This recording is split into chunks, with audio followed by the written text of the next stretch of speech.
ఇక తాడేపల్లి నివాసంలో సీఎం చంద్రబాబును సాయికృష్ణ కుటుంబ సభ్యులు కలిశారు. తమకు న్యాయం చేయాలంటూ సీఎంను సాయికృష్ణ తల్లి విజయలక్ష్మి కోరారు.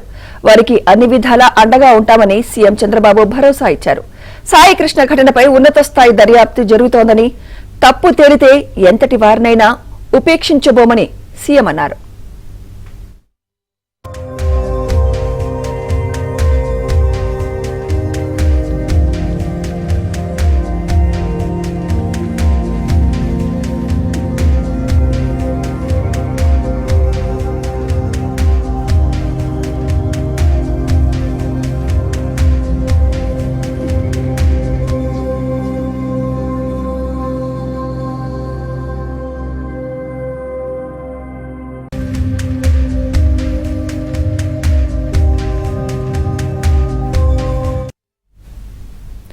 తాడేపల్లి నివాసంలో సీఎం చంద్రబాబును సాయికృష్ణ కుటుంబ సభ్యులు కలిశారు.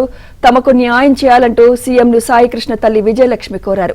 వారికి అన్ని విధాలా అండగా ఉంటామని సీఎం చంద్రబాబు భరోసా ఇచ్చారు.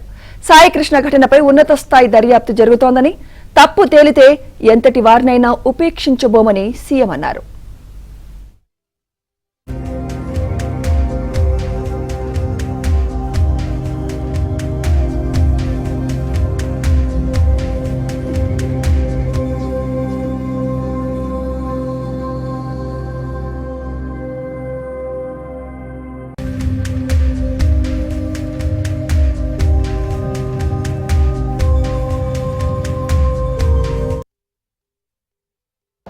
అయ్యా, చంద్రబాబు గారిని కలవాలనుకున్నాను. సీఎం గారిని కలిశాను. నాకు తగ్గ న్యాయం చేశారు. ఆయన నా బిడ్డ కేసులో నాకు సాయం చేస్తానన్నారు. నాకు తగ్గ న్యాయం చేశారు. నేను అదే చాలనుకుంటున్నా. నా పిల్లోడి గురించి నాకు న్యాయం చేశారు.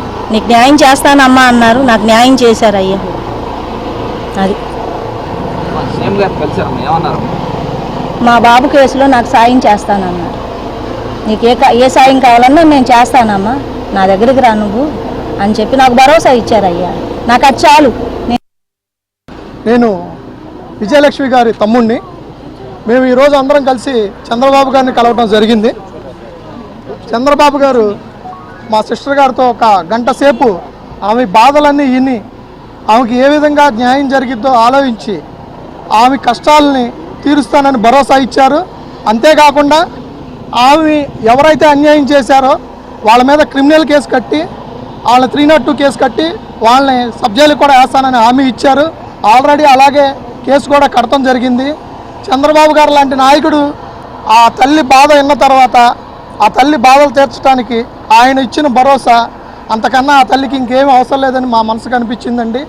మాకు అంతకు మించిన ఆయన ఇచ్చిన భరోసాను మించిన మాకు ఇంకా ఏ కోరికలు లేవు. మా బాధలన్నీ ఆయనతో చెప్పుకున్నాం. ఇలాంటిది ఇంకా ఏ ప్రజలకి ఎవరికి లేని వాళ్ళకి జరగకూడదని కూడా ఆయనకు విజ్ఞప్తి చేశామండి. ఇది రాజకీయపరమైన హత్యలు కాదండి, ఏదో ఒక స్టేషన్లో జరిగిన ఇన్సిడెంట్గానే మేము చూస్తున్నాం. అది కూడా పోలీసు వాళ్ళు ఎంక్వైరీ చేస్తున్నారు. ఆ ఎంక్వైరీలో ఏం తేలిద్దనేది తెలుసుకొని చంద్రబాబు గారు ఒక సిట్ కమిషన్ వేశారు. ఆ అధికారి గారు అన్ని విషయాలు వెల్లడించి ఆ తల్లికి న్యాయం చేస్తారని చెప్పారండి. అది మొత్తం ఇన్వెస్టిగేషన్ జరుగుతుందండి. వాళ్ళు మొత్తం వెల్లడిస్తారు. మాకు చంద్రబాబు గారు ఇచ్చిన హామీ ఏంటంటే, ఒకవేళ సాయికృష్ణకి ఏదన్నా అన్యాయం జరిగితే కంపల్సరీ వెరిఫికేషన్ చేసి ఎవరైతే నిందితులు ఉన్నారో వాళ్ళందరినీ శిక్షిస్తా అన్నారు. మా ఫ్యామిలీ మొత్తం కూడా ఫస్ట్ నుంచి కోరుకున్నది అదే. ఎవరైతే సాయికృష్ణ విషయంలో అన్యాయం చేశారో వాళ్ళనే శిక్షించమని మేము అడిగాం తప్పితే మాకు ఈ రాజకీయ పార్టీలు, ఈ కులాలు, మతాలు వీటికి సంబంధం లేదండి. మాకు ఈ రాజకీయాలకు ఏ విధమైన సంబంధం లేదు. మేము కేవలం అభిమానులు మాత్రమే కానీ మేము రాజకీయ నాయకులం కాదండి. ఒక తల్లి బాధ అర్థం చేసుకొని చంద్రబాబు గారు వాదార్చిన విధానానికి మేము ఆయనకి చేతులు జోడించి సవినీయంగా నమస్కారాలు తెలియజేసుకుంటూ, మాకు అంతకన్నా అదృష్టం ఏం కావాలి సార్? ఒక సామాన్యుడికి న్యాయం జరగదు అనుకున్నాం, కానీ చంద్రబాబు గారు లాంటి మహోన్నతమైన వ్యక్తి ఉన్నంతకాలం, పవన్ కళ్యాణ్ గారు లాంటి వ్యక్తి ఉన్నందుకు మేము చాలా సంతోషిస్తున్నాం. లోకేష్ గారికి, చంద్రబాబు గారికి, పవన్ కళ్యాణ్ గారికి, మాకు సహకరించిన అందరికీ ధన్యవాదాలు తెలుపుకుంటూ, ఒక వ్యక్తికి జరిగిన అన్యాయానికి కంపల్సరీ ఒక్కోసారి పోరాటం చేయాల్సి వస్తుందండి.